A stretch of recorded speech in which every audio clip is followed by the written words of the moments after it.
everyone, and welcome to the floating non-space that is the AGSM's virtual gallery. My name is Lucy Letterhendler. I'm the curator of the Art Gallery of Southwestern Manitoba. I'm very happy to be welcoming this panel of young artists to speak about their work in the exhibition Before I Go to Bed Tonight, which is up in the Community Gallery until March 12th. The AGSM is located on Treaty 2 territory, which is the traditionally shared lands of the Oji-Cree, Dakota, Dene, and Anishinaabe people, as well as the homeland of the Métis Nation. When we perform land acknowledgements, we do so as a way to pull the instinctual understanding that the land and the lives living on it are connected up to the level of conscious knowledge. So what the ancestors do to the land, they do to the descendants. And that's something this exhibition really addresses, how environment, climate, weather, territory, land, and home are all different things that describe each other, and how humans play a role at the very center of it, either as villains or as victims. Today's event is going to take the form of a panel discussion, so I will be coming back after the conversation between these artists, at which point I will be able to pose any questions that you have to the panel. In order to ask your questions, you can just type them into the comments section on Facebook or YouTube, wherever you're joining us from. But first, I'm going to invite Alicia Farrell up here, and we will walk as quickly as we can through the exhibition and the process that invented it to give the virtual audience an idea of the real diversity and sincerity of the art that emerged from this project. So with that, let me introduce you to Alicia Farrell. Dr. Farrell is an associate professor in the Faculty of Education at Brandon University and the lead investigator of the project that we're going to be seeing today. Her research focuses on the impact of the climate crisis on young people and the emotional dimensions of teaching, leading, and learning in precarious times. She is passionate about arts-based research that brings people into ethical relationships with other humans and our more than human relatives. Her new book, Ecosophy and Educational Research for the Anthropocene, is available now through Routledge. Welcome, Alicia. Hi, Lucy. It's so good to be here with you and the artists and everyone else who's tuned in to watch today. Thank you so much for joining us. So should we start with the quick panel and then go into the quick tour and then go into the conversation about the process? Yeah, that sounds great. Okay, so there's a lot of slides because there is a lot of work, and we're just going to plow through them. So here is our title wall, again, running until March 12th. Some overview shots looking down the community gallery. You can see this combination of two-dimensional and three-dimensional work, including some digital pieces that we're going to be zooming in on later. This is us walking down the east wall of the community gallery. And you can see here prints, sculptures, paintings, drawings. At the back here, we're going to go into this in more detail, is an installation piece. These are a few shots of what you would find at the base of the community gallery.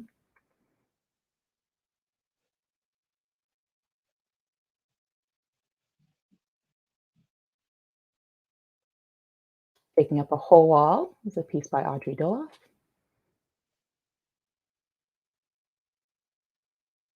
And again, anybody who's watching from home is welcome to ask us to zoom in on these if we don't address them in more detail during the course of the panel.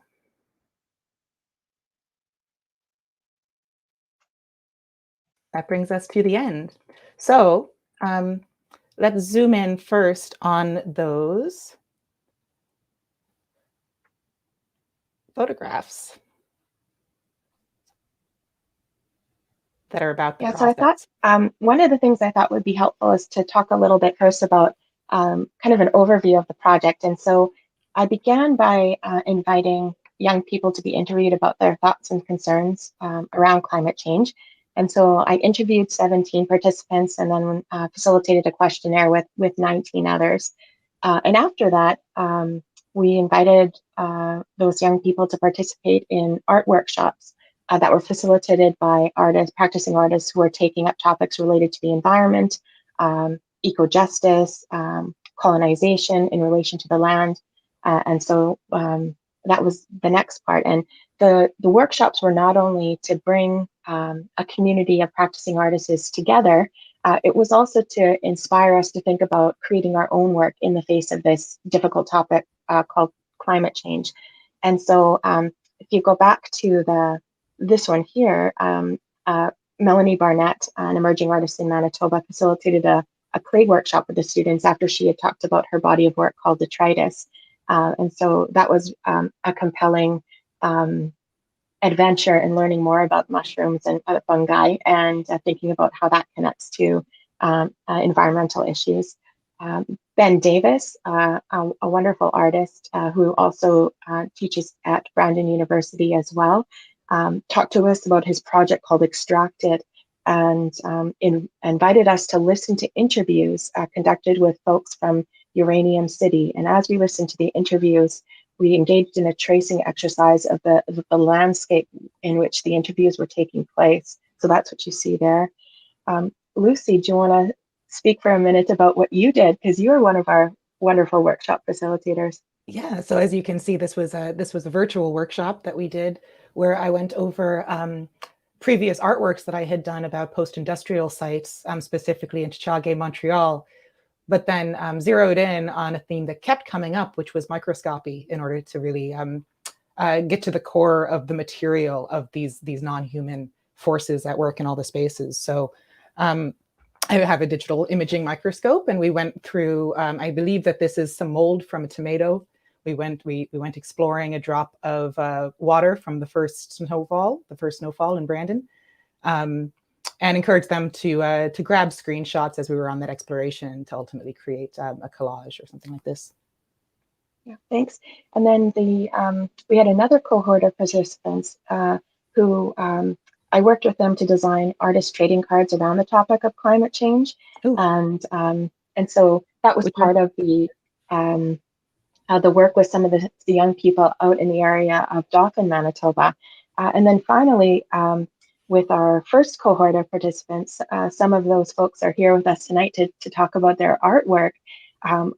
We did an image theater workshop and looked at stage photography as a way to explore the affective dimensions of climate change. So what you see here is an image under the umbrella of image theater, where we were exploring some of the root causes of climate change, and that's the image you see before you now.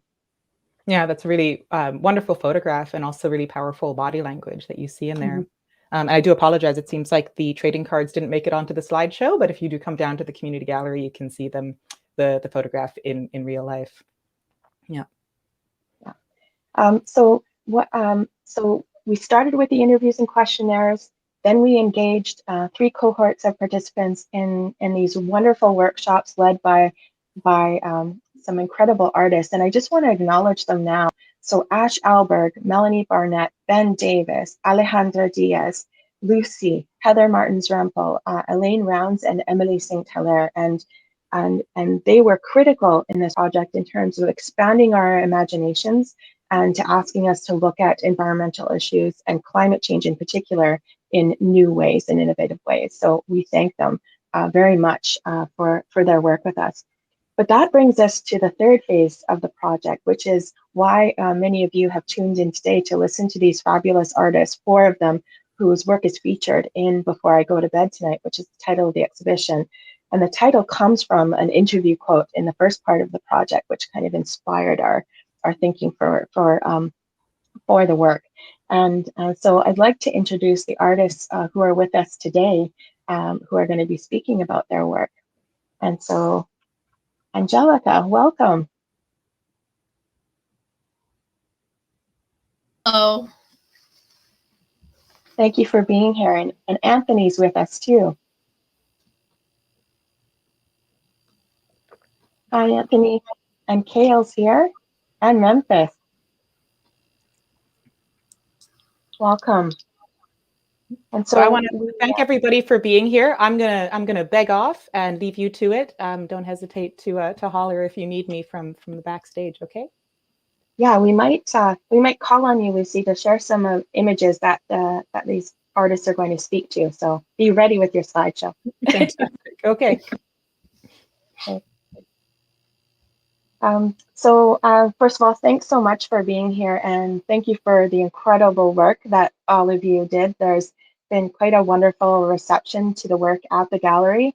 I was at the opening reception, as well as I've taken a few trips there myself to watch and to listen to people as they have engaged with your work, and the conversations you've created are pretty powerful in that community gallery. So I thank you for that. So I thought what we could start with is having you speak a little bit to the artworks that you created, and what you were thinking about as you created your artwork. So Anthony, are you okay to go first? It's always hard to be the first one, but Yeah, sure. thanks. Okay, so I made like Um, 3 pe- pieces for the gallery, and I don't know where to start.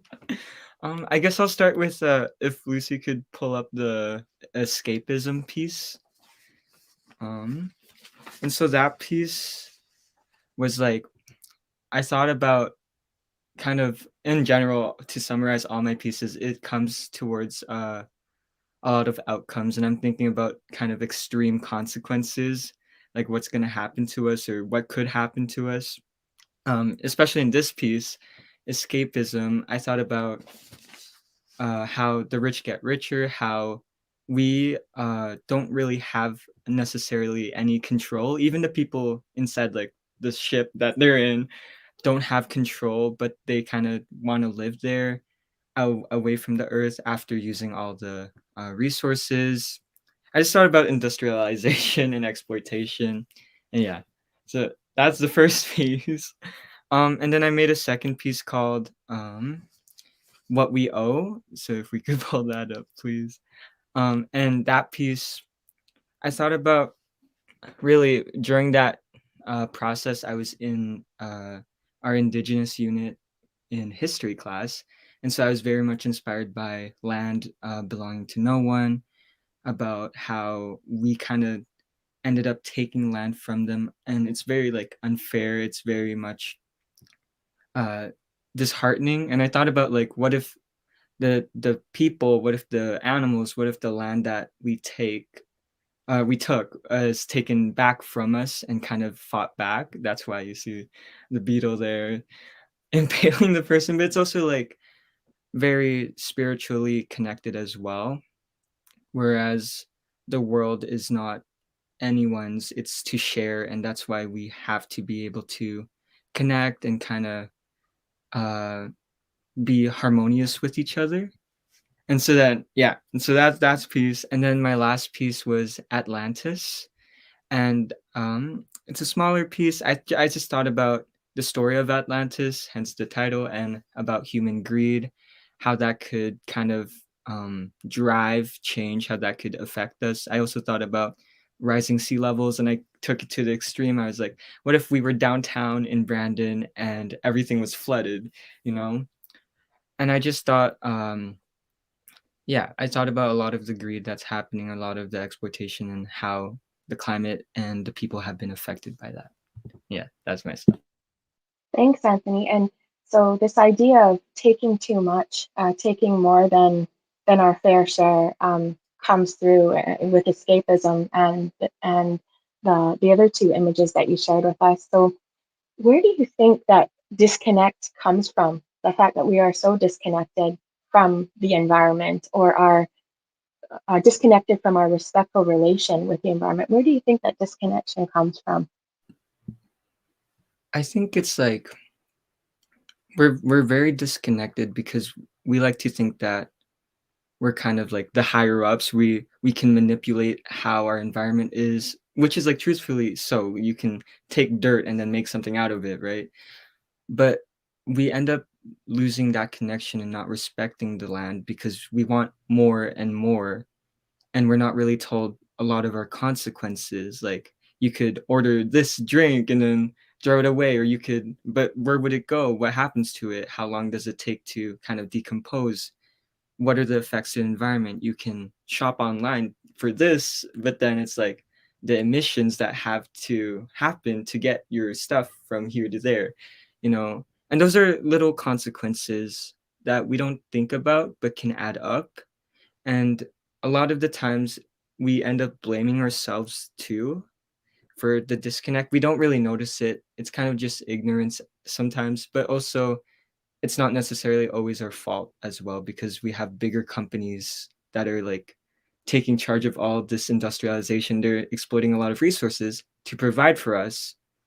And it's like, yeah, we just live in a world where we want to keep going, keep making, but we don't realize what's happening to our planet.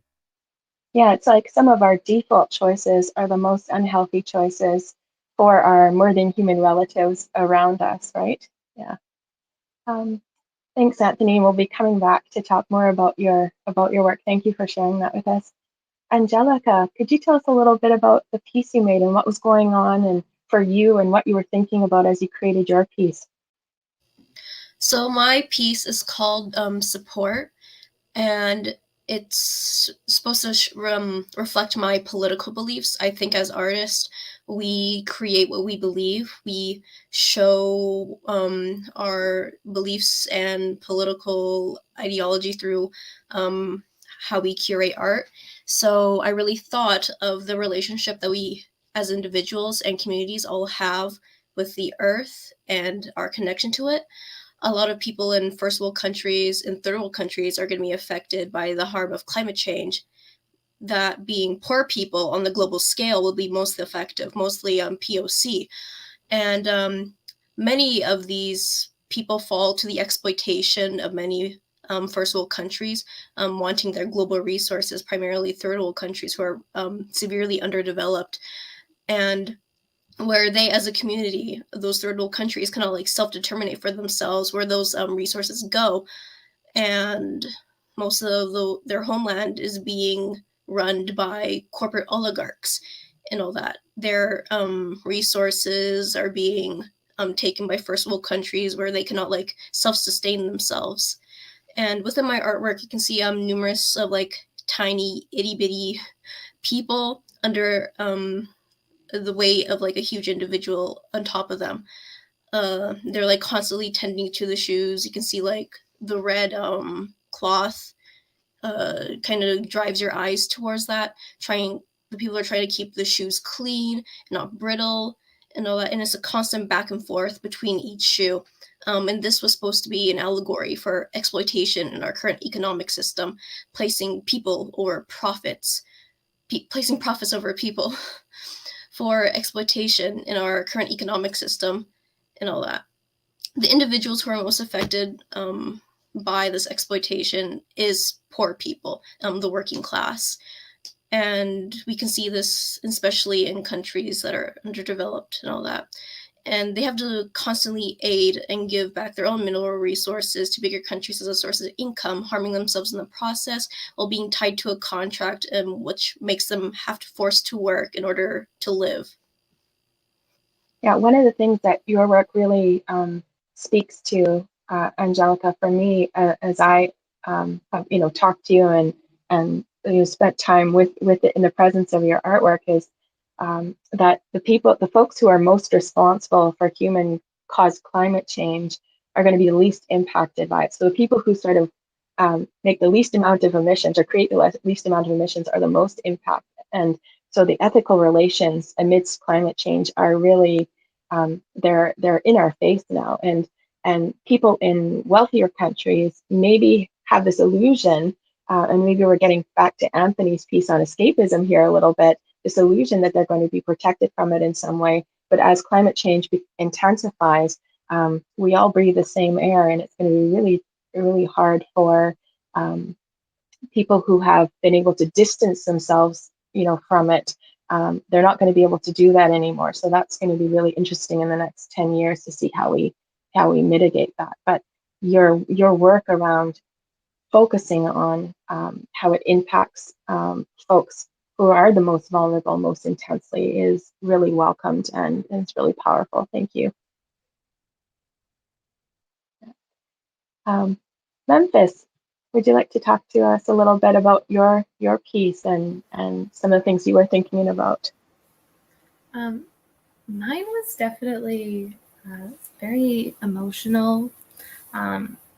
Rather than talking about like nature or climate change as a whole, I wanted to attempt to capture my feelings around it. And so basically, I feel a lot of guilt and a lot of stress just about climate change in general, but mixed. Well, the guilt and the stress comes a lot from my appreciation of nature, even just outside of the necessity of it. And so I was really just brainstorming, and I love flowers. I use them in pretty much every artwork that I've ever made. And I was thinking about flower meanings, and so I picked a handful that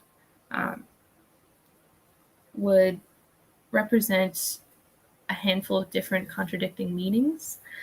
So there's cypress flowers in there, which are representative of death. There's chamomile flowers, which are supposed to be relaxation.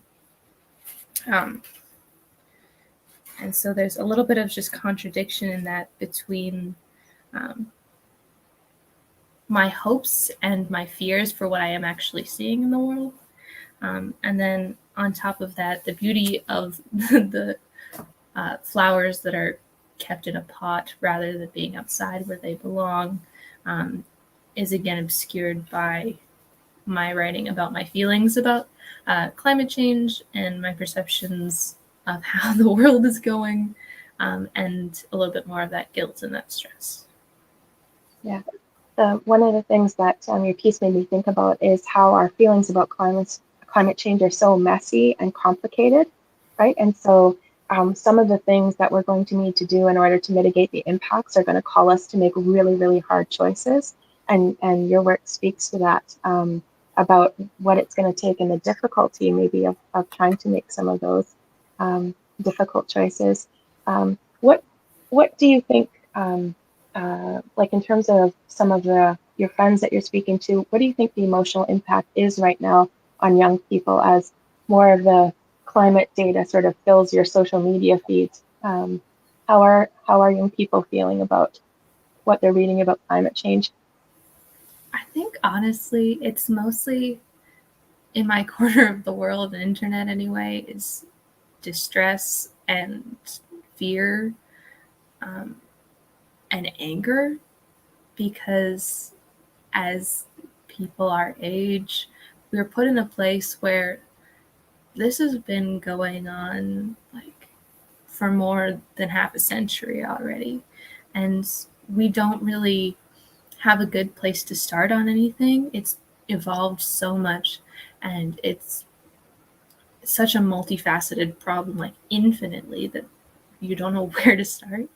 And then also the anger of at just the individuals of previous generations, but also at the corporations and people in power that are putting us in these positions and giving us like zero choices in how we go about our day in order to make a difference.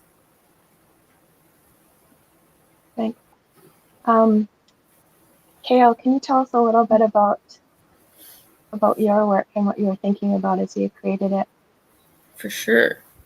So living deep in the prairies, whether in Manitoba or we're in Saskatchewan right now, we realistically don't have to deal with the big consequences. We're not in third world countries close to the equator. We're not near any coast. We are very much landlocked. We don't have to deal firsthand with the rising sea levels, but we get to watch a lot of the immediate effects around us. So, like, my piece this is a flooded field in December. And the thing about monocultures is that for us to do that in the prairies, we have to get rid of things, whether that is removing trees to have space for agriculture or removing wetlands to have space to just plant stuff. And both of those things are super effective in preventing flooding or erosion. But it's kind of talking about like those are things that suppress flooding. Those are things that are very helpful and very important to the environment, and we remove them for convenience and to further capitalism. Another thing that we remove for convenience and to further capitalism is oil from the ground. So in the background there, you've got your little oil drill, which again, driving through the prairies near fields or whatever, you can see them. They're just hanging out all the time. And often in those same monoculture fields, just exploiting nature constantly. And like the amount of different impacts that you can see in like one glance out the window, right? And then the title, December 17th, 2028. So this is a little bit in the future, but geese are still hanging around. It's still warm enough that there's water, there's not snow, and the geese haven't left yet because they haven't felt the need to. And so that's kind of more the quickly warming temperatures that maybe we haven't had to deal with the consequences of quite yet for us, especially in the winter months, but that are still very much relevant. Yeah, and I think one of the things that strikes me about your work, Kale, is that how deeply interconnected we all are, right? So as the planet warms, some of our bird friends are missing their migration cues. There's been a few articles that have come out recently that talk about that. And so in your work, I see how deeply we're all connected, in a warming planet together. Can you talk a little bit more about where you think part of that disconnection comes from? Why it's so hard to see the connection between climate change and what's happening in our immediate environment? Like, climate change is an issue that crosses vast distances of time and space, and so that's part of it. But why is it so hard for us to see the connections between human-caused global warming and the kinds of things you're talking about in your piece? I think it's not that we can't see the connection.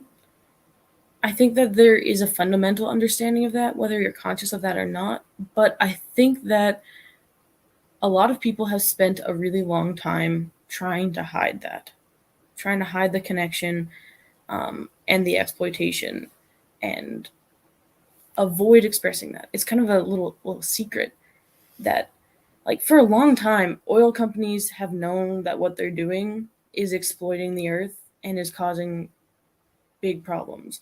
It's not a secret that oil and gas is bad for the environment or that there are better alternatives, but it's not easy, and it means change, and it means that, like, consciousness, whether that is eco-consciousness, class consciousness, any of those things, means that you are challenging the rules that have been put in place now.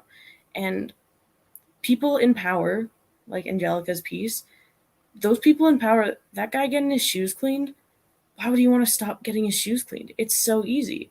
He can just keep going and he doesn't have to deal with the consequences. And so I think that the disconnect for us as consumers who are somewhat complacent, and it's not out of apathy towards the situation, it's out of not knowing what to do and also not having the options. Like, eco-friendly options are being introduced now, especially more than ever, but Colgate having all their plastic toothbrushes and then also having bamboo toothbrushes all going to the same corporation is just greenwashing. And that's not effective, but it gives people this little idea that, oh, they're trying. But are they trying, or are they furthering themselves? Greenwashing and the gentrified options. Yeah. Angelica, Kale referenced your piece in terms of some of the things they were talking about. Does that resonate with you in terms of what you were trying to work through in your piece of art? Yeah, the individual who is on the top actually is interconnected with the lower class people, in order for them to survive, they need that exploitation. They need that exploitation in order to further themselves. And with that, but the people that are being exploited, they, in our current society of like capitalism, a lot of people, they don't realize about like their class consciousness and how they're also interconnected with each other. But since through like colonization and all that, say like poor white people think they'll relate to a rich billionaire, despite despite like ignoring the class reasoning as to why like they're in like a poor community. They will ignore having to relate to like a poor Black person because the person is Black, and they don't see that class consciousness, and so we don't have that like connection and support for one another because of not seeing ourselves through like a unified class struggle. And I find that like in order to do that, we can go against all these exploitative practices that our corporate billionaires are doing to our working class. Do you think, and this question is for everyone now, like it sounds to me, and you know, correct me if I'm wrong, Angelica, that part of what you're saying too is that domination of other humans, domination of the more than human world, is at the root of the climate crisis we find ourselves in now. Does anyone want to speak to that? How dominating other humans or dominating our more than human relatives is part of the roots of the problem? Is would you say that's a root of why we find ourselves in the mess that we're in right now? I would say that it would be, because as we see through like other countries, they have different resources, and many first world countries want those resources because it also helps aid themselves. While with that, those people within those third world countries, they don't have that autonomy to have those resources to themselves. They can't create profits for themselves because they, or like support themselves through those resources, because first world countries have taken advantage of their own resources. So they cannot, there's that interconnected play where they're like they're in this contract, like symbolically a contract, where they cannot profit from their own means, and they have to outsource their labor to something else. Anthony, Memphis, or Kale, do you want to speak to the idea of domination at the roots of all of this? Dehumanization is the first step in any exploitative process that involves humans. The idea of like slavery was allowed to continue for so long because they were not seen as people, you know, and like the entire situation in which we allow ourselves to exploit each other, there's always some aspect of dehumanization that comes along with it, whether that's looking at the individuals around us or thinking of industries and corporations as not humans, but as individual beings, when in reality, they have taken on a life of their own, certainly, but they are made up of people. And these are people making decisions that are hurting other people that they do not view as important. I think one thought that I was like really inspired by Angelica's piece is the position that this late stage capitalism and corporations have put us in, where the people, lower class white people, are looking up at these billionaires thinking, I could be that. And so they're chasing this American dream of the impossibility that they could be in that spot, and then they don't have to worry and they don't have any problems. But also in where everybody that participates in capitalism doesn't have a choice that is easy or accessible or sustainable in at least our environment as it is, that isn't crushing, whether that is just the gentrified sustainable options or greenwashing that are supporting the companies killing us all anyway, or in the idea of rebelling from capitalism, which is our only support system that we know in North America.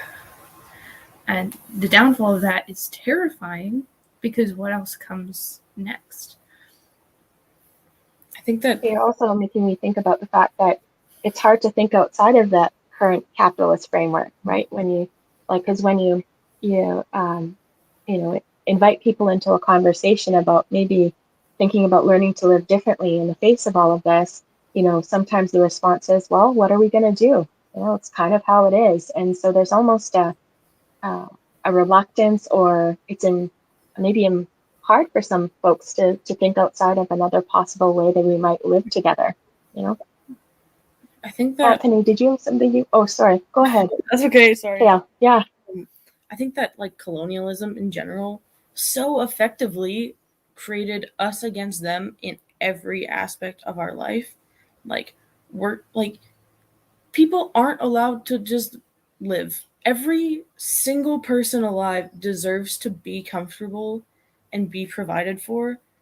And you have people on the street yelling about, oh, being on food stamps is ridiculous. That's not fair. Or a minimum human wage, oh, well, they're not working for it. They don't deserve it. As if we weren't all put here out of some miracle of life. We all ended up here the same way. None of us had any say in it. And to say that we have to work against the planet we're living on just for us to have any actual worth in the world is insane, and very effectively put into place by colonialism and capitalism overall. Yeah, I think yeah, go ahead, Angelica. I feel like a lot of people, it's easier to imagine the end of the world than the end of capitalism, because capitalism is so ingrained into our lives that we just don't see it. We play a lot of, we kind of ignore it because we see it as a very detrimental thing to think about. It's oh, I don't like thinking about this, so I just I'll bury it deep into my mind and all that. And seeing how most of our corporations are so engaged into extracting resources in such harmful ways in order to gain profits is so connected to that capitalist understanding of the extraction of those resources. So I think a lot of people, they understand, a lot of people understand that they don't really like that idea of in order to get food, I have to work 40-hour work weeks and all that. But then they understand that hey, this isn't a good thing, but they just don't know where to pinpoint it. I think everybody knows the harm in how capitalism affects us all, but they just don't know how to pinpoint it. And seeing how many of our many workers, they don't know how to address that exploitation, because if they were to coagulate and form a union or co-ops, they're going to get fired, because there's many for Amazon, they are union busting everybody who wants to have that those benefits of wanting to work freely and get those resources in order to help themselves to live as a human. And then those situations within other countries where their conditions are much worse, we forget those people in those countries get the end of the boot of it all. Anthony, did you want to mention something? I saw you unmute your microphone there. Oh yeah, no, it's okay. Yeah, going off of what everyone has said, it's dehumanization has been so normalized, and especially because how history has set it up and how current events have just coagulated into this big problem. It's really hard to to break free from, because it's just a continuous cycle that humans and us, like everyone, they kind of can't go without, you know. It's hard to live nowadays if you can't afford anything, and you have to benefit uh capitalism in order to survive, basically, because you kind of have to rely on these resources, because you can't really go out and just not. And you have to rely on working, you have to rely on uh, stores, you have to rely on a lot of equipment, which a lot of times aren't as ethical, especially because, okay, online stores, right? Like Shein and whatever, all of those stores, they're really cheap. And a lot of people can understand why, because like um a lot of places are still like working children in sweatshops. A lot of places are exploiting their workers for cheap to get cheap supplies. But a lot of poorer people also have to rely on this because the things are cheap, the things that they need or they want. They can get it for a cheaper price than something here, or you know, that's like, oh, I can't afford it.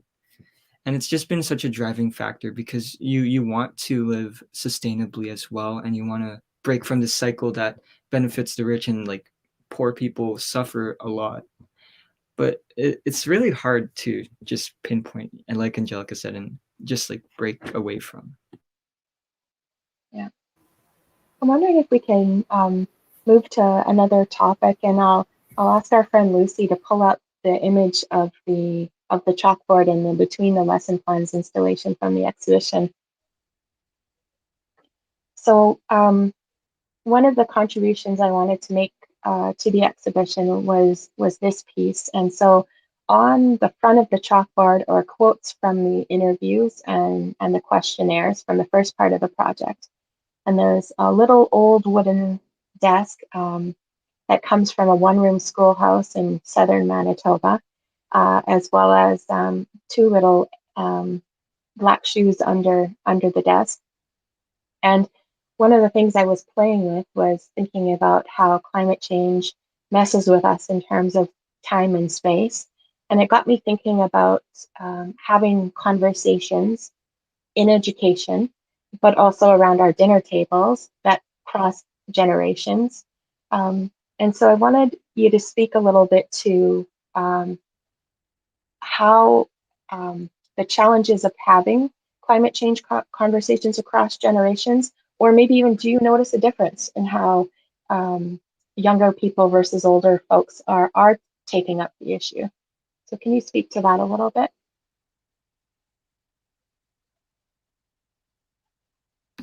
So I feel as like we see that a lot of companies, they're often controlled by like older people and all that, so they don't really care about the effects that they're causing the planet because they're not going to be affected by it in 20-50 years.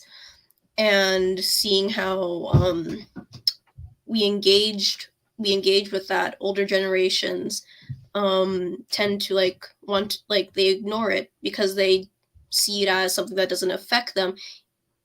And while like looking at like the younger generations, their grandkids, they don't see the fear and in their eyes. They don't see how we're like crying out for help for this to stop, because we know that if we continue to harm our planet even more, that our lives as human beings will drastically go down because we have exploited so much of the resources on our planet. And we've known about this news for like so long. Some say even like dating back to like the 1800s a little bit, but we push that aside since capitalism is our main economic framework. We put profits ahead of us instead of individuals that are servicing the corporations. Anthony, Kale, or Memphis, do you want to speak to conversations across generations in relation to climate change? Yeah. So yeah, there's a noticeable difference, I feel, because a lot of older generations, they could just be also in like disbelief. I figured like I don't know, when I talk to other people, like older people about it, they might not like necessarily believe that something bad is happening to our climate at all because they didn't grow up with that. It's a change, it's drastic. They're like, what? No way. This couldn't be happening. This was this and that. I feel like it is just a lot of fear and they're scared. They don't want to accept it, but they also like what Angelica said, they don't really have to deal with it because it's a mindset where it's like, oh, it's not going to affect me necessarily as much as it is the younger people because the younger people, they're growing up with this. This is their new normal, and we can see like this will affect our future. This will affect how we live, how our future careers can go, how much we can yeah, just survivability on Earth. And I don't think there's much understanding. There's a okay, between generations, it's kind of hard to understand each other because a lot of people are stuck in their own like built-in mindset.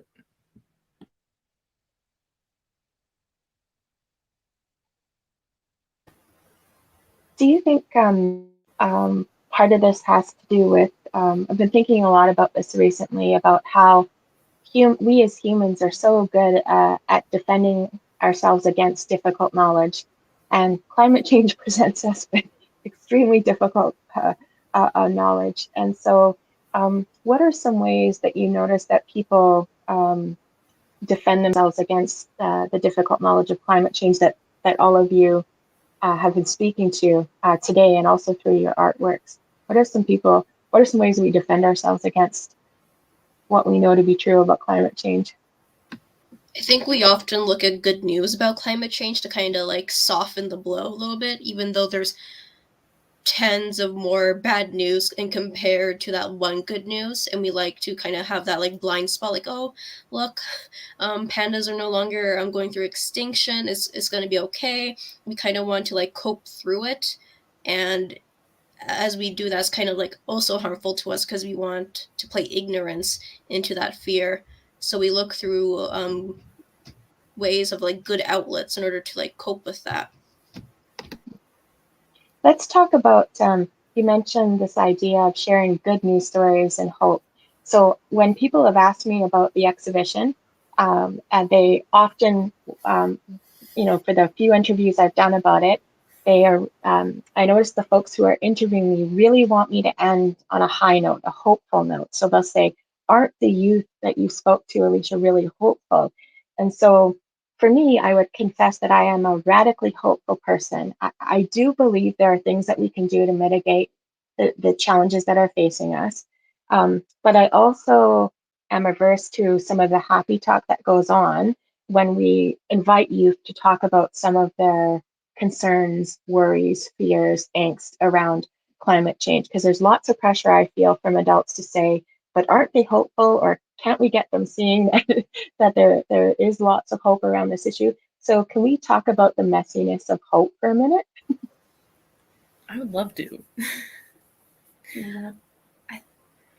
Hope is such a strange thing to me. I think one of the main sources that people get their hope around climate change from is that there's so much potential for change and so much potential for ways that we can better ourselves and the way that we treat our planet.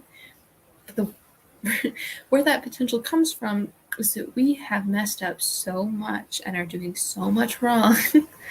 And so I think that's, I think it's really important not to miss that first step. These are good things. These are good things that are necessary because of very, very bad things. But also, these are good things that you guys can be doing to fix what we did. Yeah. And so I think the responsibility gets shifted a little bit too, which realistically makes sense because it is no longer their responsibility nor their consequences.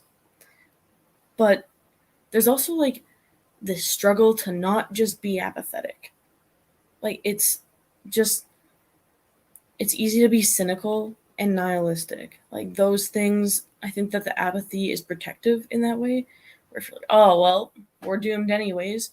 that's really easy to live in, rather than trying to work up some sort of hope for something that seems so hopeless.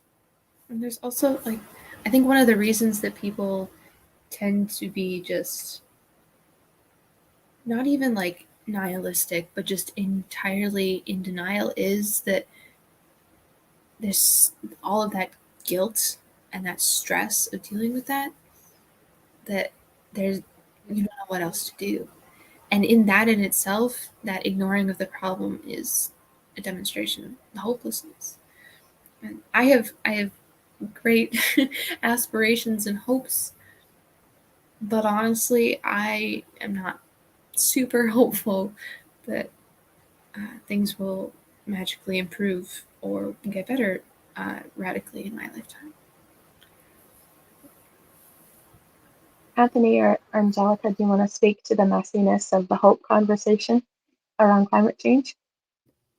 I also agree about like having that doomer mentality about this whole thing will also like end up biting ourselves back in the butt, and that hopeness, like that good news is good.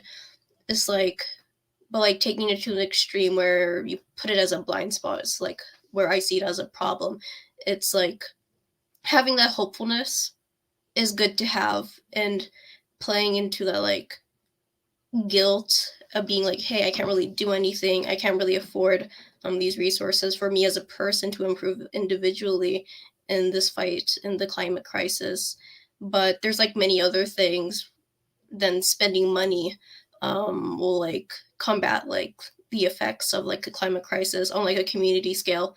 Engaging in like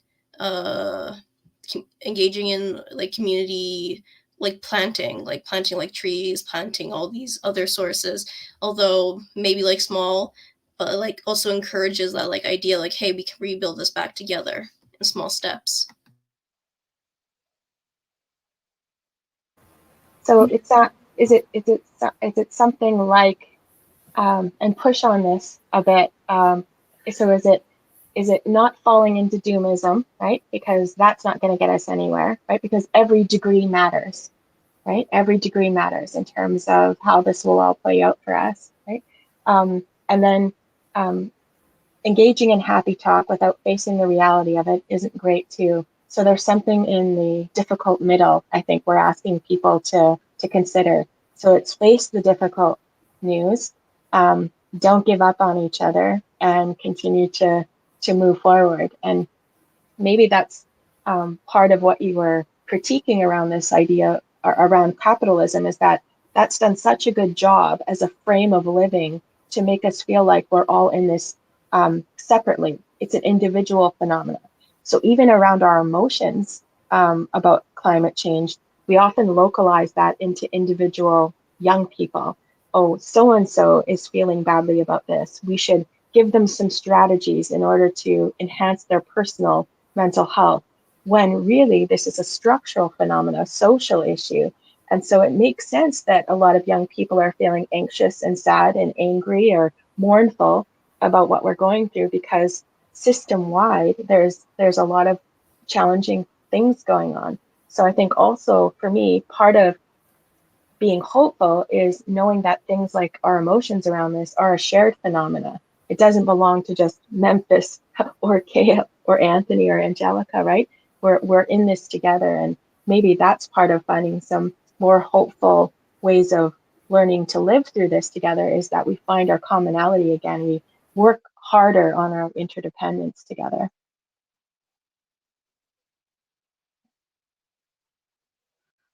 One of the things that I thought might be interesting to talk about is I know that a few of you had a chance to walk through the exhibition during the opening reception and a few other times since. And Lucy gave us a virtual tour of the exhibition. And I'm wondering, Lucy, if you wouldn't mind just going through that exhibition slideshow again, just having that running as we have this, as I pose this next question here. So did you see, as you walk through the exhibition, or when you, as Lucy was giving the virtual tour of the exhibition, did you notice any common threads moving through the work? Were there any common themes, common emotions, common ideas that you saw?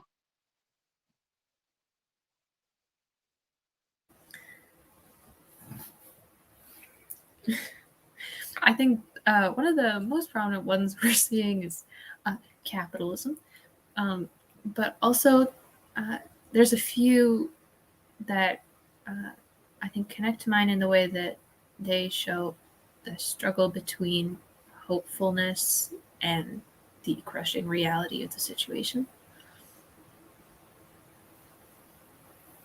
Thanks. Anthony or Angelica, did you notice any common themes, or Kale?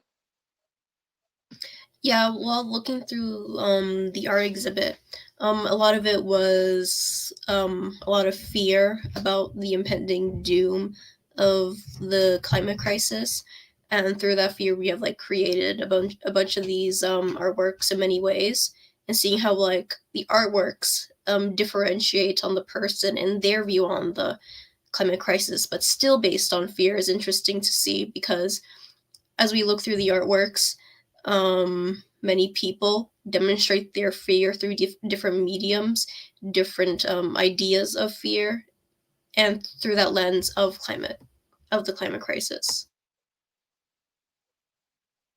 Anthony, what about you? Did you see any common threads?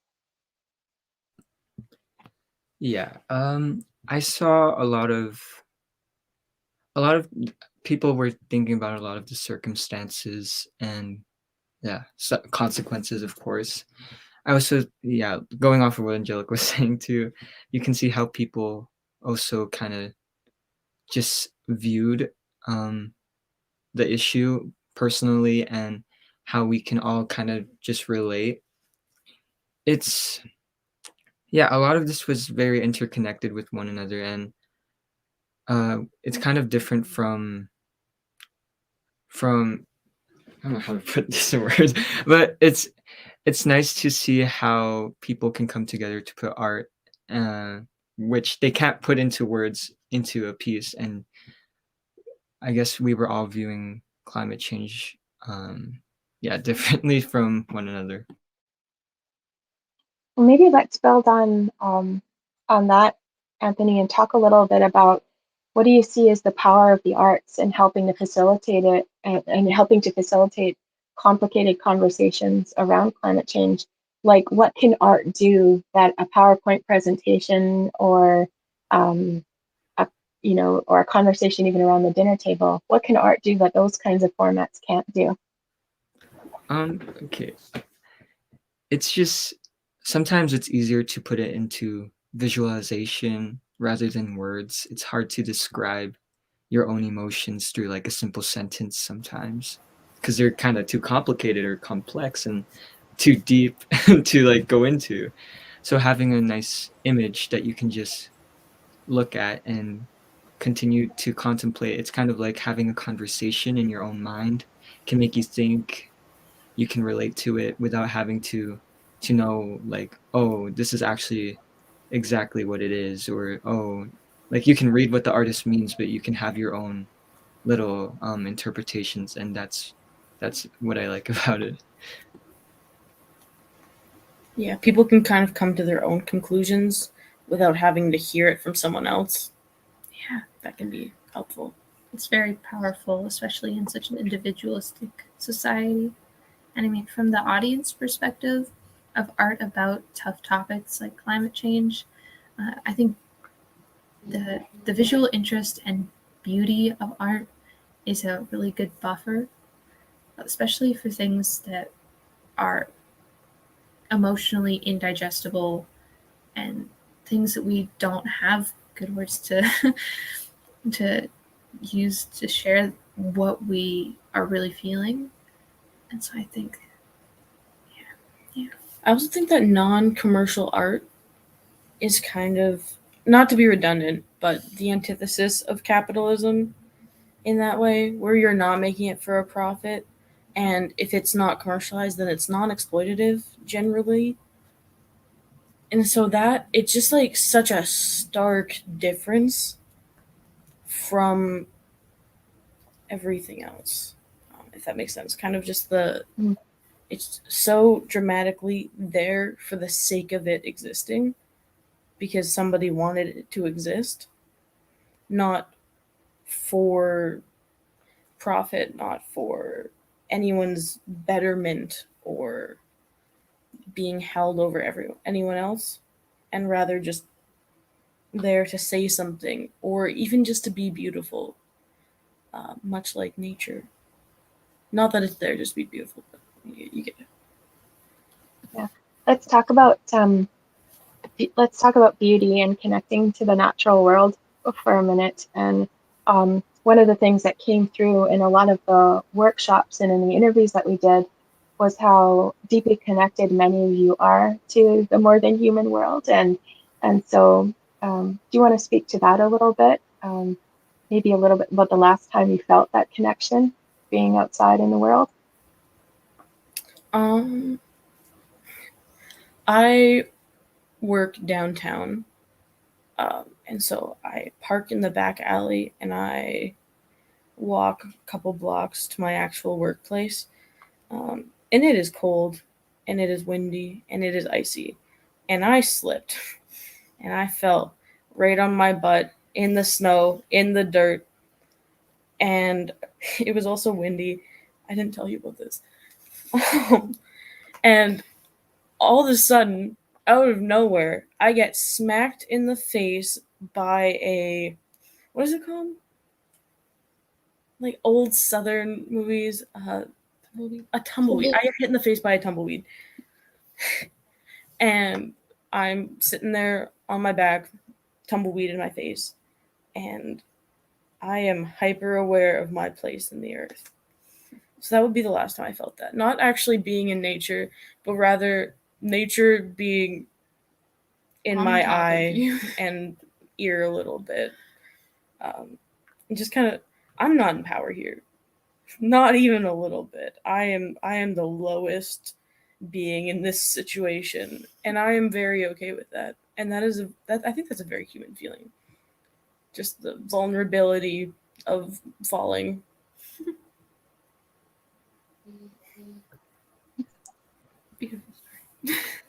Anthony?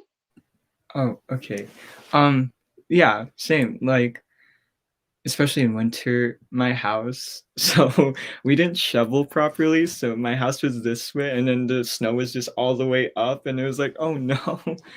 So me and my mom spent like a good 2 hours shoveling. That was really bad weather. It was still very snowy, and I just realized like, okay, this is a big task, but this is also just the earth. This is just what happens.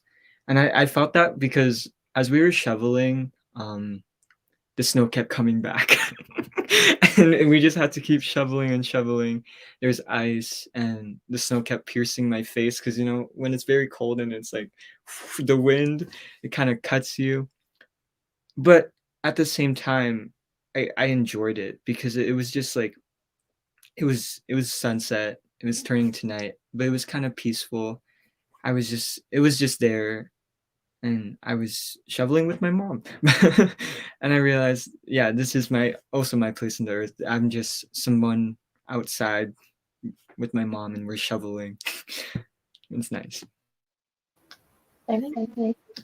That's one of my favorite things. Oh. Sorry. Okay. I think that's one of my favorite things about the idea of like connecting to nature is in all of the amounts that we are disconnected from nature, we have placed the idea of nature in this like very special little box. It's outside where there's no houses and there's no electricity, Maybe a tree. but nature is just the earth. We are in an environment no matter where we are. We are part of an ecosystem no matter where we are. And all of the animals and vegetation that are around us are parts of nature just like we are. I mean, one of our favorite things is the pigeons that live on the roof of the building next door. And that is a wonderful connection that we have to nature from the top floor of an apartment building. I think that gets missed a lot. those little Okay, moments. as a bird lover and a bird watcher, I must ask, what's enthralling about the pigeons? What do you like about your neighbors, your feathered neighbors? I don't know. They're a little dumb. Yeah. They're a little dumb. They wander around, they bother the cat, they come up to our window and just stare at the cat. I think that's really fun. But their little footprints on the snow, or when they're all huddled up like around the vents, just trying to stay warm. I think pigeons are a really good reflection of people. A little dumb. A little dumb. But they're smart. They bother our cats. Also a reflection of us. They're just hanging out, you know? They're just having a good time. Thanks, Angelica. So when like interactions with like nature kind of reminded me of mine when I was in the Philippines and I was in like playing in the ocean and all that. And then I went a little bit too far out from like the coastal area, like from there, like the land. And then I got the waves were like really high, like, and I remember being like swept under it, and like it really shocked me. It's like it scared me, and then like it was that matter of shock where I didn't realize what had happened until like I went back onto the land. Like, oh, I almost wandered too far into the ocean, and then in imagining that like I'm a little speck in like the ocean and like playing into like just like ooh, the ocean is kind of scary, and yeah, I'm being like like having that like that idea like individualistic sense, being all alone in like that matter of fight and the climate change, even though that's not true, but like feeling as though like you're the only one in that kind of solidifies how like many people feel, even though that's not the case. So yeah. Do you think part of us learning to be more interdependent with one another and thinking about how we might take action more as a collective to face the difficulty of climate change has to do with acknowledging our vulnerability in the more than human world?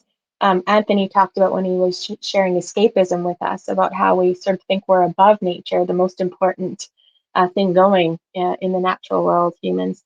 So do you think part of making some headway on this issue has to do with acknowledging and maybe celebrating our interdependence and vulnerability? I think vulnerability and also just empathy for each other goes a really, really long way. And not even empathy for each other, but also for the earth. Those like tender moments where a pigeon slips or a person slips, and just like that ability to acknowledge that kind of the inevitability just of nature. There was one piece where it's like everything's covered in vines. It's that sort of like reclamation, not necessarily of nature over us, but just kind of being allowed to be vulnerable, especially in that way. And also like allowing fear, but also compassion in a way where like we can't all fix it all the time, and we can't. Not everyone can not everyone can be vegan, or not everyone can eat meat. Either way, just not a hierarchy, not a shaming generally, because that's one of the most ineffective ways to communicate, I think. How can we be more, just building on that, Gail, how can we be more invitational with others? Because I think one of the things you were all getting at when we talked about the power of arts to facilitate this conversation is that art is less preachy in a sense, right? It invites people to project their own lived experiences, their own stories into the artwork, and to just be in the presence of it and be enamored with its beauty, or allow themselves to be challenged or not by the art, right? So when it comes to talking about the difficult topic of climate change, how can we be more invitational? Like, what's your advice for others on being more invitational, to be, to get more people sort of thinking that this belongs to them or that they have a role to play in it? How can we do that? I think avoiding pretension is a good start. Or I'm going to use a metaphor because I never quite know what I mean, but I can use metaphors. Have you ever someone's ever asked you, oh, like, have you seen Pulp Fiction? And you go, no. And they go, oh my gosh, how have you not seen that? That's ridiculous. And they kind of shame you for it.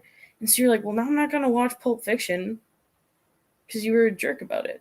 It's kind of like that, where if you approach a situation with that sort of, I don't know the word, but with that energy, people aren't going to take it well. People don't like being yelled at. People don't like being shamed. And so generally having a conversation where you know what you're saying and you know that you want to say it, but also being willing to hear their questions, even if they're asking them in kind of a confrontational way, being able to answer them in a non-confrontational way, kind of being the bigger person, not accepting abuse, but like being willing to put in the effort for hard conversations and just being gentle with people. Yeah, that calls for a lot of generosity and hospitality in an encounter with someone. I was thinking about a complicated conversation I had at a grocery store the other day, and someone was asking me about this project, the upcoming artist talk, and so I was talking a little bit about some of the topics we were going to engage in, and an older gentleman behind me kind of scoffed under his breath, and I'm pretty sure he called me a tree hugger. And so it was a really interesting moment in a public space around other folks. And so my first instinct, and I think I've been inspired by the wonderful climate communicator called Catherine Hayhoe. She's amazing. So if you haven't read any of Catherine's work or heard her speak on how to be an excellent climate communicator, she's an inspiration to me. And one of the things that she's taught me through her work is to lean into those moments. So I didn't love being called that in one way, but in another way, I was like, yes, I do love trees, and I do hug trees, actually, literally. And so, anyways, but I decided to lean into it, and invited him into a conversation, and I wasn't sure how it was going to go, about why he felt, what was underneath those comments, and finally he turned to me and said, asked, why do you care so much about this? Like, it's not really a big deal around here. And I think around here, he meant Manitoba.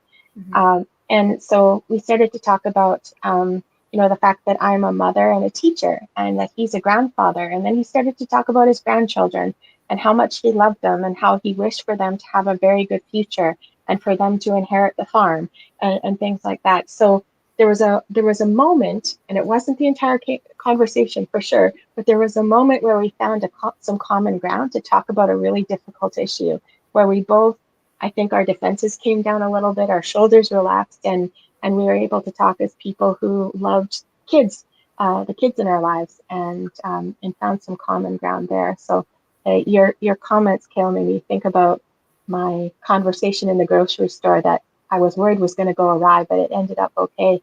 And so Anthony and Angelica, do you want to say anything around that issue of how do we create spaces of inclusion or generosity or hospitality around with others to engage them in this conversation?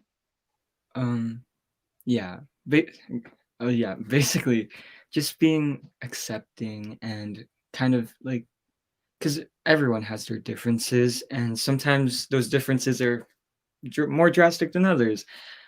But being open and kind of understanding will help people feel more comfortable and more. It'll help them be more vulnerable to this idea that our climate is changing and is getting worse. And it's a big big thing to handle. That's why I feel like a lot of people don't want to be vulnerable to that, because of course it's something that fuels my anxiety, so like of course other people as well. But if you're able to accept that vulnerability and understand that, we are small. We're part of this universe. Like everything's so much bigger than us, but if we come together and we make little changes, we can make a bigger change altogether. So yeah, just being understanding and having people, hearing people out really helps people basically understand each other, and just having a conversation which isn't too harsh and nothing's really blocking each other. You don't want to set up walls. You just want to be able to talk. Yeah. And just another thing, uh, a lot of my pieces that I made, I just remember I was thinking about vulnerability, and that's why a lot of the people in my pieces are kind of like naked, because I associate, I wrote it down in my notes, but I associated like being naked to being vulnerable, especially with like things about the climate. I wrote, yeah, it leaves you vulnerable, can make you feel uncomfortable, but it helps me emphasize meaning and control. A lot of when you're in a vulnerable state, it's really hard to control things. It's a lot of things can affect you, and I felt that was very correlated with our climate.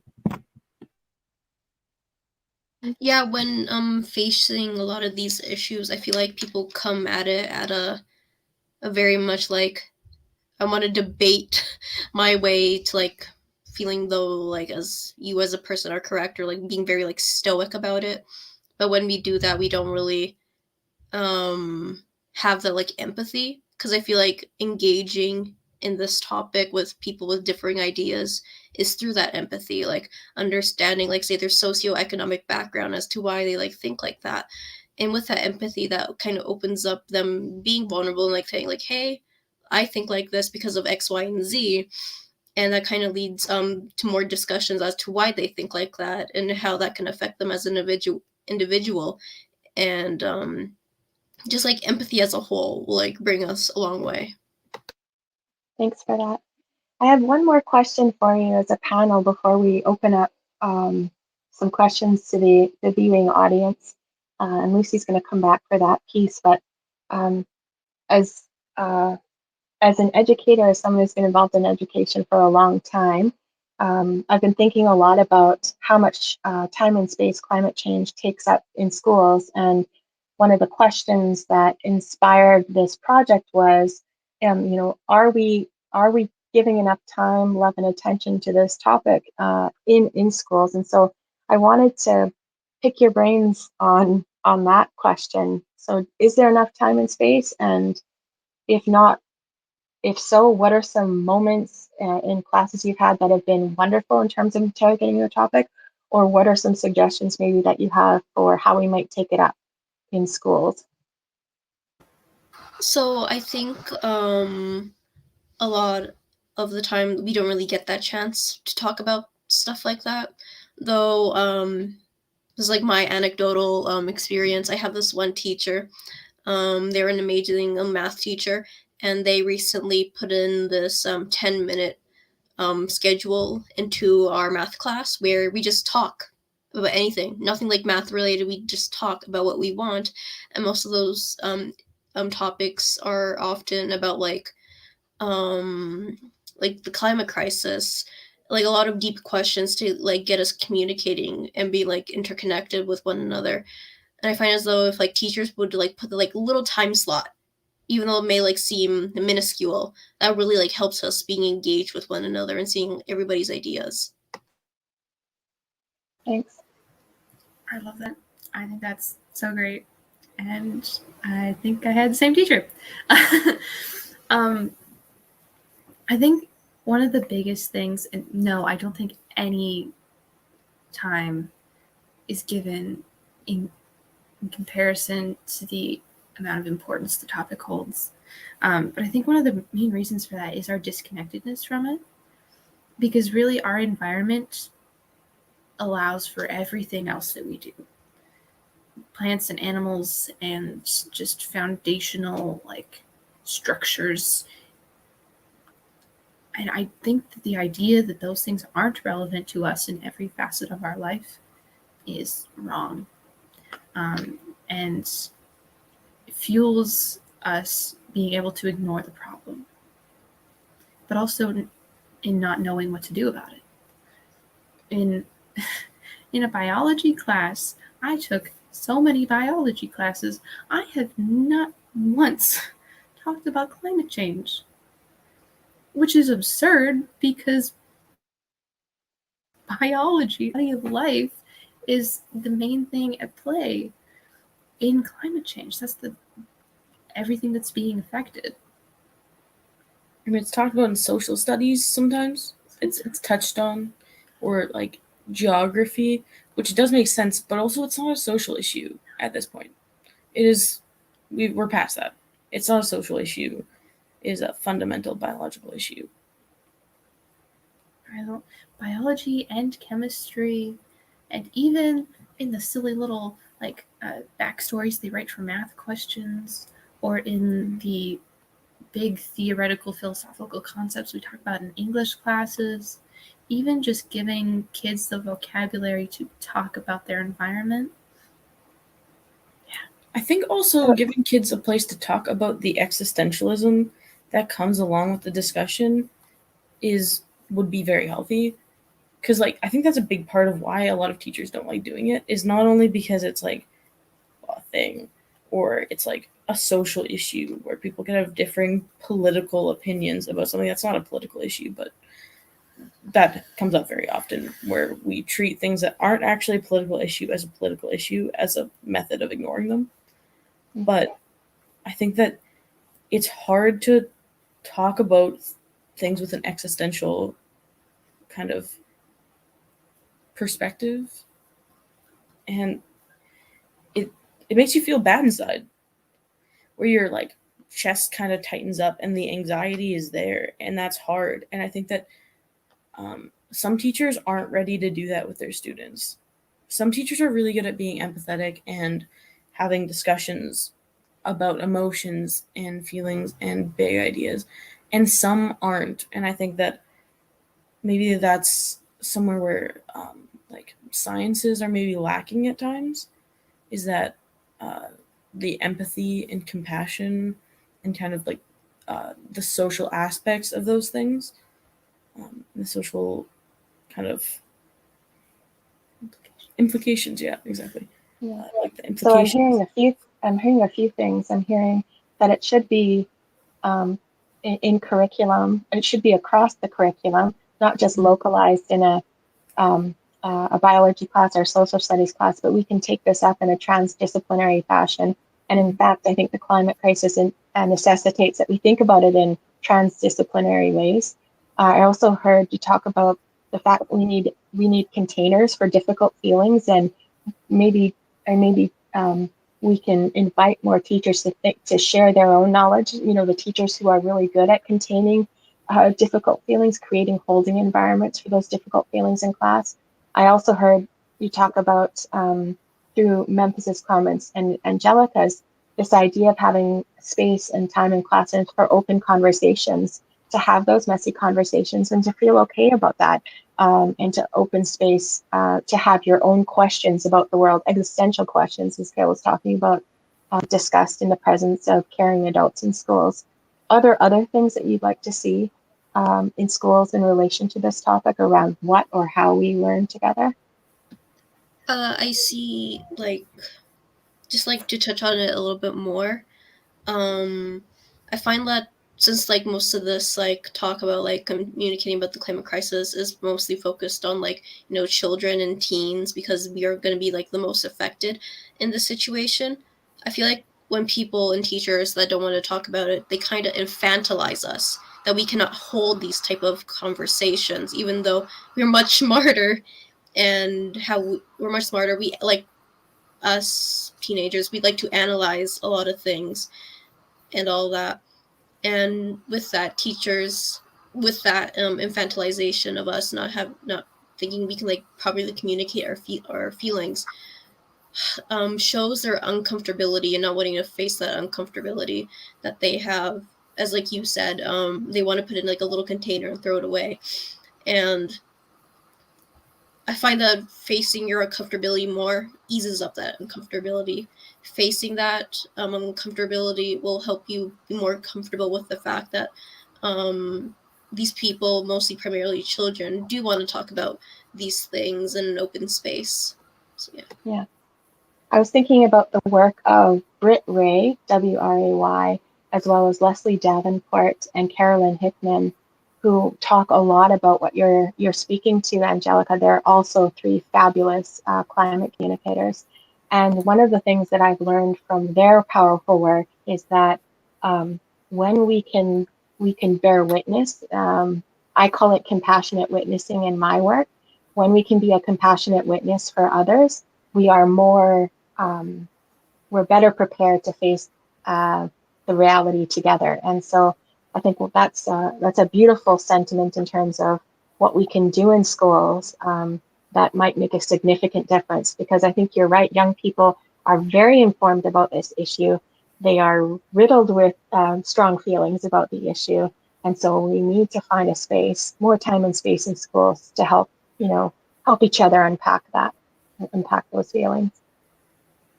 Anthony, did you want to mention anything else before we move on? Yeah, sure.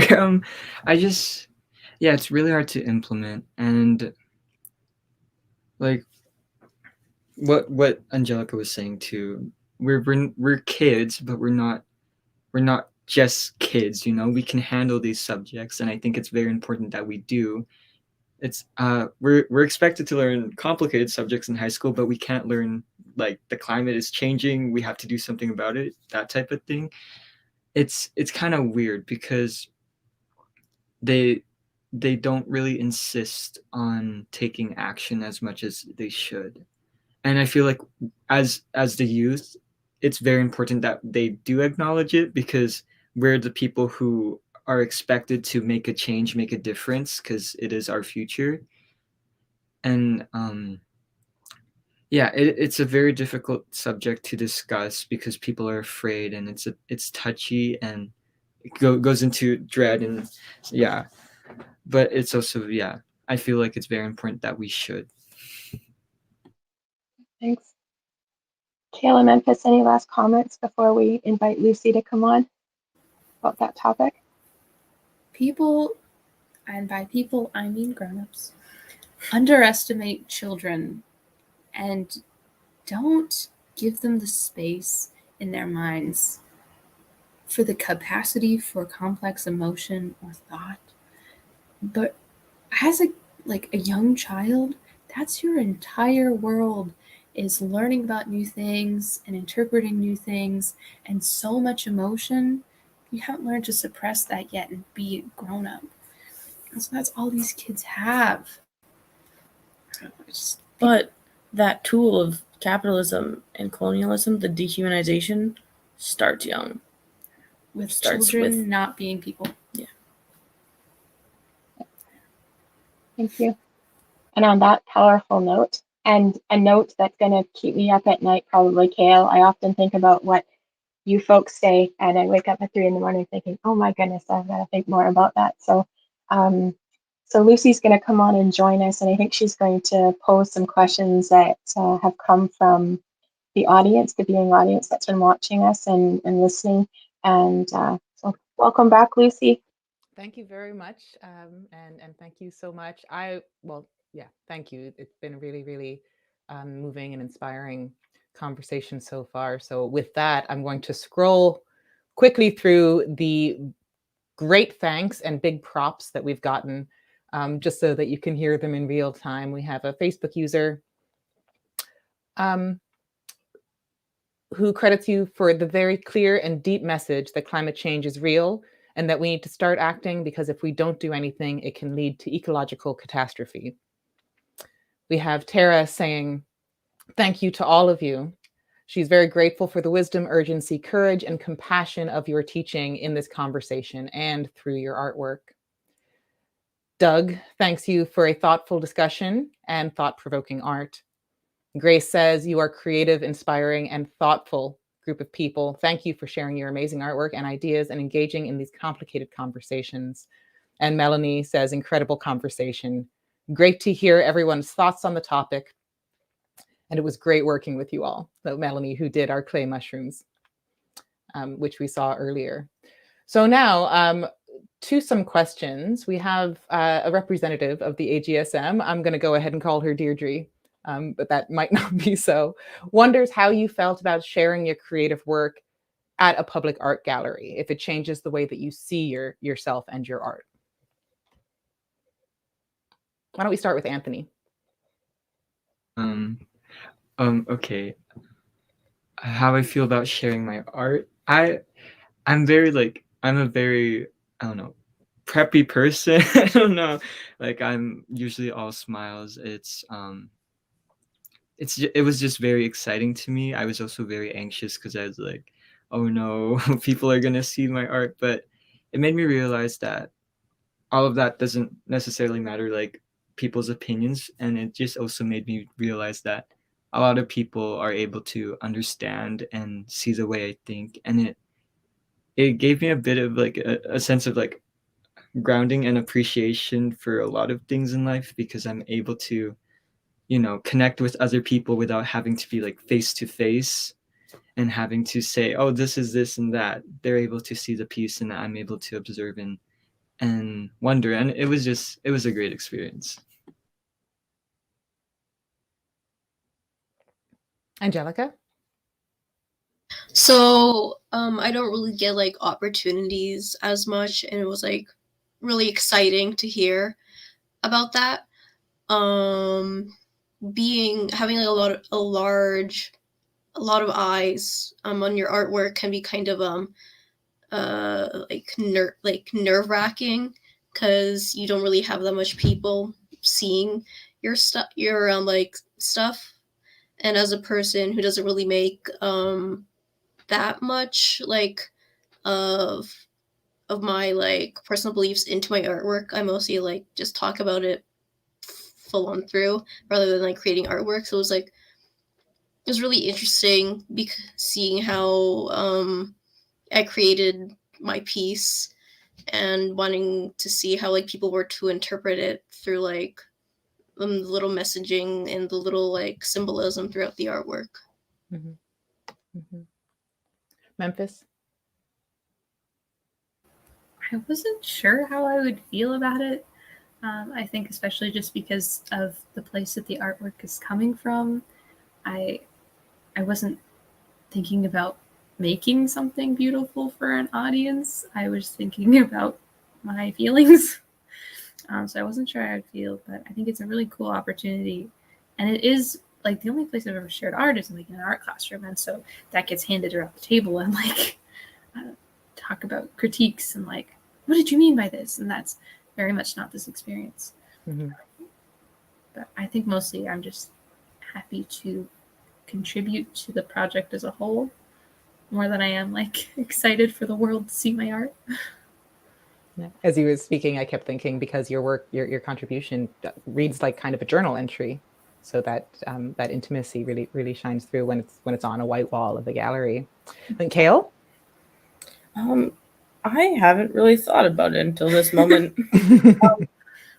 Because we kind of sent it in because we're not there. Yeah. It is still on the wall in the hallway. So I forgot that it was anywhere else. Kind of. Yeah, what people are looking at is kind of a proxy of both of your work. Yes. And enlarged and duplicated, which changes the nature of the art object a lot, in ways that don't have that much to do with this conversation, except for digital reproduction. Very relevant. And finally, Alicia, so you have not just a installation piece and photographs on display, but also you created this entire project bearing in mind that there was going to be an exhibition involved in that.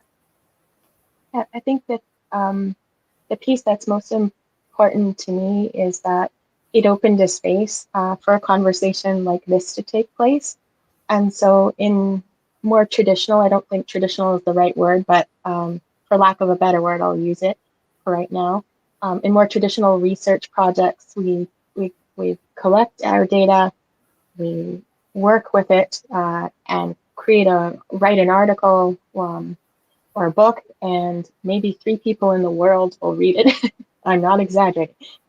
And so it's of critical importance to me to open up a difficult but ethical and loving conversation around this topic. And so for me, the arts-based research pathway to do that made the most sense, because however many people attended here today to be with us through this virtual tour, those folks who will go to the gallery to see their work, they can bring their own lived experiences as they're standing there looking at the artworks. And to me, that's kind of why I'm doing this work. And I think that arts-based research can reach people that maybe wouldn't pick up a peer-reviewed journal article and read it. And you're also in direct conversation through the artworks with the participants' views. And so the quotes on the chalkboard, the art pieces, they stand on their own. And so as a reader, a viewer, a thinker, you are in a conversation with these artists that isn't mediated by the researcher. And I think there's something really important and valuable about that, in particular in relation to this topic. Yeah, I'm going to respond to that, and in doing so, take full advantage of my current omnipotence. So pardon me as we put a pin in the questions, really great questions that are coming in elsewhere, which you and me, Alicia, have in common as academics, this art-based research approach. And I think that using an art space as opposed to the academic space, you know, issuing the kind of peer review legitimacy, there's a place for that. It's a very important process. But something that came up in your conversation so much of all of you is that the real problem right now is a failure of imagination. And what better possible way to address a failure of imagination than in the arts, which is an expression of imagination, where the imagination is at the core, the first syllable of the sentence that you're trying to tell, right? What can we imagine? And without going through the filters, I think that's the real way to start those conversations that would otherwise be stopped before they could begin. Kate Eldred has just commented, part of the complication is that we still need our energy and our food and our forest products. We can't simply stop producing, right? So this is the failure of imagination, I think, that everybody was referencing before. I will jump to a question from Melanie, where we'll start with Angelica. As you were making your work, did your choice of media come into play at all? We'll remember that Melanie is largely a ceramicist. Angelica, you were the only one that chose digital media, whereas everyone else used physical media. And I think this also relates to Kale and Memphis, where the scale is slightly different. The way that it's being exhibited has been changed. So Angela, why don't you take us through that? So I kind of had to adapt to my media because I was away during the time where I should have been like working on the artwork. I was away from Canada at the moment, at like the time, and I was in Chicago because I was with my family. And I chose digital media because it was also like my comfort spot. It was the most easiest, most cheapest way I could like create many bodies of artwork. And with that, I also find that it's like a really good alternative to many of like certain mediums, because it's like cheap and sustainable to use.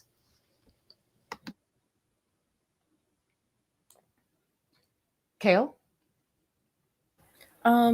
I wish I could have said I put a lot of thought into it, but more than anything else, it's accessibility. It's what's lying around and what isn't covered by snow. What is your medium? I did that one in acrylic. On canvas? No, on watercolor paper. Okay. Accessibility, I think. Yeah. Mostly. The materials that you had? Yeah. There is something just art historically important about choices of materials. And Anthony, you worked in oil, which is kind of this revered medium, and you have these very, very finished products as well. I mean, except for the watercolor piece, obviously. So how did you choose your medium? Initially, I wanted to challenge myself with oil paints because it takes a long time, and it's something new for me. It was also like we were given this opportunity, so I was like, I might as well take it. It's something that I wouldn't be able to do necessarily. Yeah, I work with canvas because I was just at home all winter break. I was just painting, and with oil paints, I enjoyed it because I I used to be very focused and hyperfixate on a piece, and I'd go hours upon hours and just ignore some meals, ignore like my mental well-being. But with oil paints, I get to kind of have the paints there, not necessarily waste it, because then the next day I can come back to it and use it all again. It'll still be good. And that's something I enjoy because it lets me take healthy breaks without feeling like guilty that I'm wasting these supplies. Yeah, that's a true thing about oil paint, I think.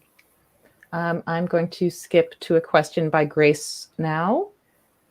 Has your art provoked your friends and family to think differently about our climate and world? Has anything that they have said about your art resonated with you in particular? So as you were engaged in this project, I'm going to start with Alicia actually for this one. I think that one of the things I noticed is that because I had the pleasure of working with so many talented and caring educators throughout my career, is that when I engaged them in conversations about what I've been up to with this project, a lot of them who hadn't been to the gallery before went to the gallery to see the work. And the other piece that we haven't talked about today, which I think resonated in particular with educators, is our invitation in the Between the Lesson Plans installation to leave a message for the graduating class of 2052. So on the back of the chalkboard quotes, you'll find a cork board and a chance to leave a message. And so that's been a compelling series, like to look at what's coming up from the public. So as people go through these young people's work after they experience it, then they're invited to contemplate the question, like what do you have to say now in relation to the artwork to the graduating class 30 years from now? And so there's been some really interesting messages that have popped up on that board, and I've had some colleagues and friends who have thought really carefully about what they wanted to put on that board as educators, and so that's one thing that I would say has been a way that I've interacted with close friends and family and colleagues around this topic that's been unique because of this research art project.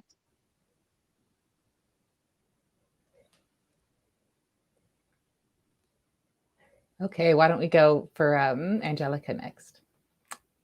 As far as your friends and family witnessing you in this project.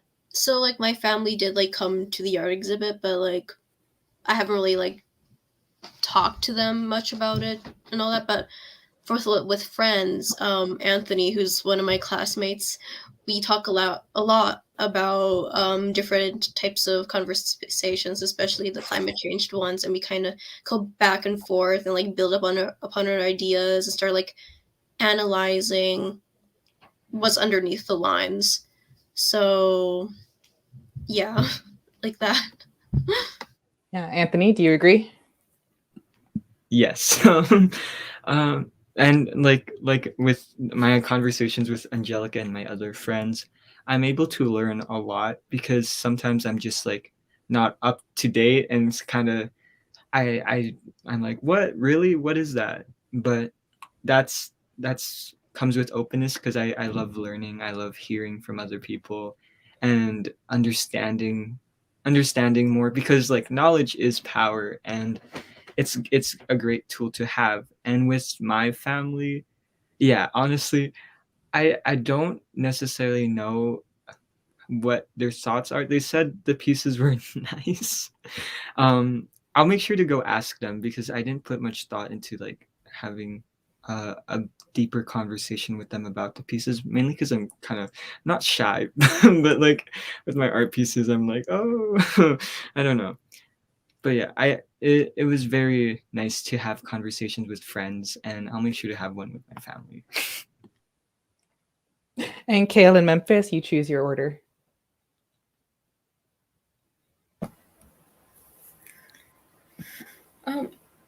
I think that with family, it's not quite dismissive, but it's almost dismissive. It's like they don't quite want to get into it, and I understand because of who I am as a person. My family doesn't always want to have a discussion about anything related to politics, especially if it's politics that isn't political. Just because of who I am as a person. So it's kind of like Anthony, where it's just, oh, that's nice, that's lovely, I like your geese, rather than a conversation. I'm very wary of talking about environmental issues with my family, definitely, in the way that they're very much stuck with the older generation idea of like climate change denial, but also thinking about environment on like a smaller scale. And something unique to my family is the idea of if I express an issue in my artwork, then it brings up the question of, well, what are you going to do about it? Why are you making art about it? And I don't think that's helpful. And I think that's actually very much the opposite of what we're trying to do here. The art is what we're doing about it, right? So, well, the imagining, right? Yeah. Yeah. Mm-hmm. I mean, definitely between us, lots of good conversations, although and potentially lying on the floor in a puddle of dread. Yeah. Yeah, and it must be difficult when you're dependent, also, because these systems that you rally against, you really don't have control over your household consumption, these things. Which is another interesting perspective that only youth can really provide, right? I'm going to combine two questions, one from our AGSM representative and one from Kate. So starting with Kate, what role can the artist play in addressing the economic aspects of saving the earth? And then I'm going to relate it to this question from the AGSM about us as a gallery. How can the art space be an advocate for climate change? If you could help the gallery become your advocate, how would you see that unfolding? More youth-led exhibitions and events, so more lifting up of the youth voice, or as an advocate for artists fighting for environmental justice. So that role of the arts in this larger campaign. I think advocacy is a wonderful word for this context. Because not in a, we're defenseless, we have no hope, we can't do anything because we're young or whatever. But I think we do need to be conscious of the power dynamic in which we can't save the earth single-handedly, nor is it our responsibility. It is our responsibility to be mindful and care for the earth, but we can't save it. That's not up to us. And it's not even realistically up to the politicians. It is a system that I think awareness can be drawn to. We can talk about some of the things that we can do, but we can't save the earth. I can't save the earth. And I think that's not giving up. And it's not like selling myself short. It's not being in over my head. It's not an overwhelming like feeling of responsibility or despair. In terms of the economic aspects, you don't want to stop production. We clearly can't stop production. But like localized production and the means of production are two, like, those are different things. So what Angelica was talking about is like different places, like Ireland can grow potatoes, right? They cannot grow bananas. And so it's that sort of thing where we can look at our local food. What can you grow in your backyard? That sort of thing, rather than full-scale dismantling, stopping production, because that's not really what we're about. Even in the capitalism discussion, it's not about stopping anything or like destroying anything or the way it is. It's about reworking it and about the exploitation rather than the actual idea of agriculture, for example. Does that make sense? And the idea of like what can art do and like what can artists do or the art gallery, people only know what they see or what they hear, right? And so the art gallery and the art that people make is just one media that gets thrown out into the world for people to view and consider and to allow them to let that sink into their soul or whatever. And so if we have more art that is questioning these things, more people are going to see that, especially people that are in these very prominent art spaces that are unfortunately very problematic in our discussion of being environmentally friendly. Lots of our art processes are really damaging. And so if we see more of these, just the ideas of the problems and what the problems are about, then we can think about them more in our everyday lives. And hopefully that advocacy results in some problem solving. Anthony? Yeah, basically what Kaylin, Memphis were saying.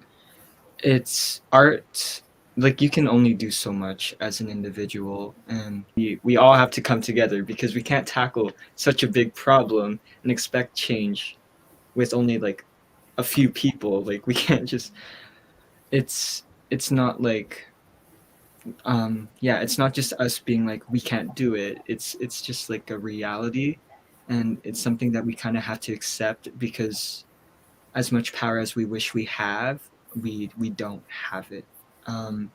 But art, yeah, as much as we can do, we can advocate for change. We can always show or express our concerns through art and through other mediums. So yeah, that's yeah. Yeah, communication at the core. Yeah. And Angelica? I find that like if you are an individual who is really engaged in the internet space, we can see that art is treated differently than like IRL art. I mean, in real life art. Usually when in internet discussions, you can see that like a lot of people don't see art as an experience in viewing it, but rather something as a profit. But we really need to change that idea, despite it, whatever like medium it is, digital, physical, or whatever. And while like looking at the economic aspects of saving the earth, what Kale said, it's not about so much like tearing it down all together, but more like reworking the system in itself in order for it to be more economically or whatever, economically and ecologically friendly. For example, like food gets like thrown out a lot. We overproduce our food.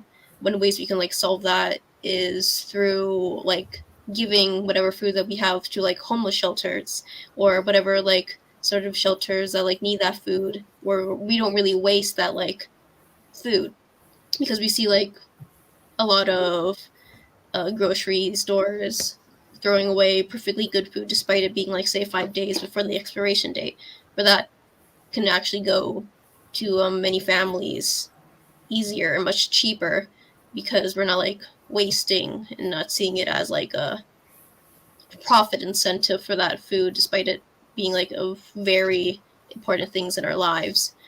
So yeah, just overall working within the system, also addressing the negative aspects of the system, while also finding a way to make it more positive and make it more friendly to the environment and ourselves.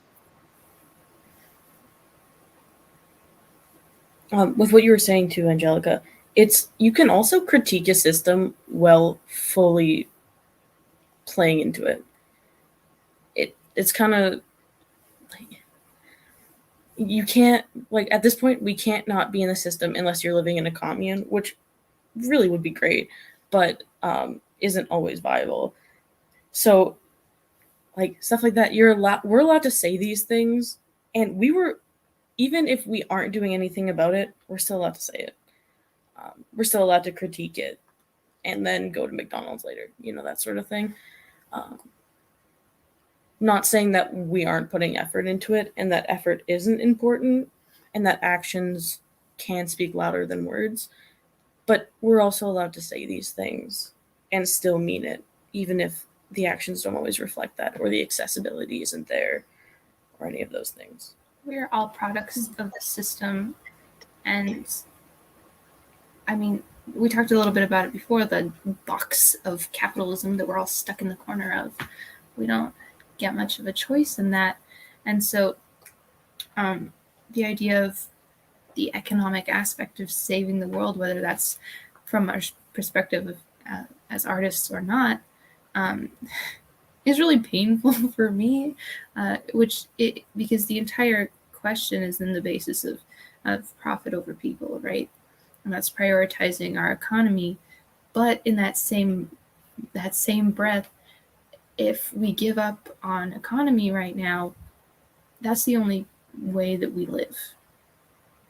And so that's a big struggle. And I think for us as artists, our priority task is just engaging in conversation with other people so that we can make those incremental changes and have and help people realize some of the damaging aspects of the structure and system that we live in.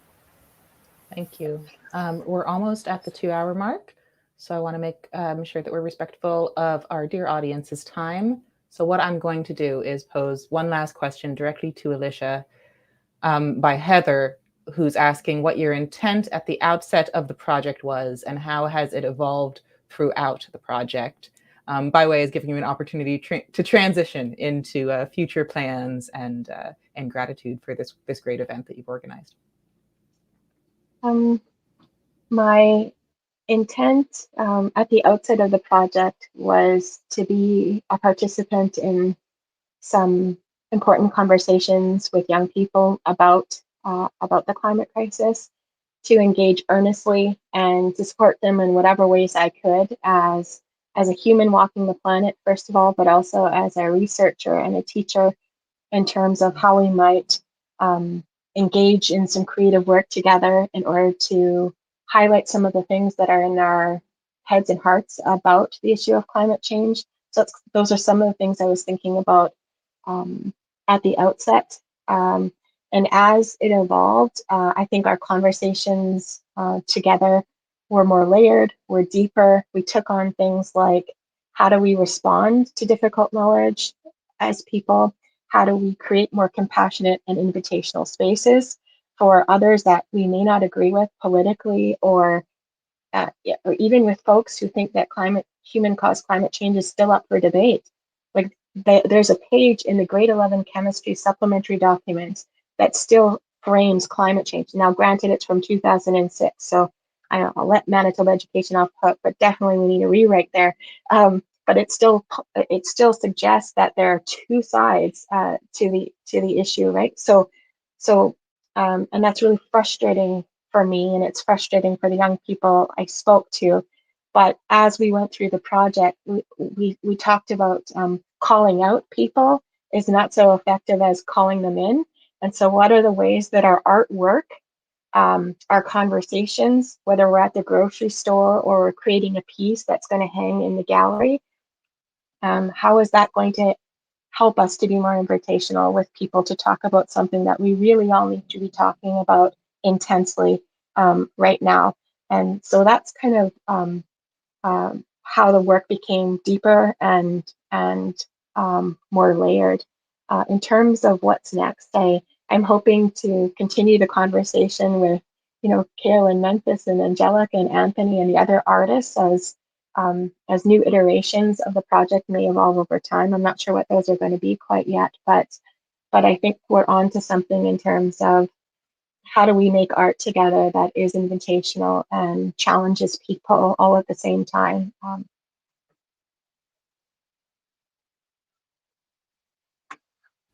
Okay, I think that we have to end it there with, again, much gratitude and props flowing in the comments as well. So take all of that to heart. And please do, to those watching at home who are able, come visit the exhibition. There's a lot of amazing work and amazing insights. Thank you, artists, for your art, and thank you for your time tonight. It's really been a moving and intelligent conversation. I hope that you all stay warm, protect yourself from the elements in the most environmentally responsible way that you can, and we will see you again. Goodbye. Bye-bye. Goodbye.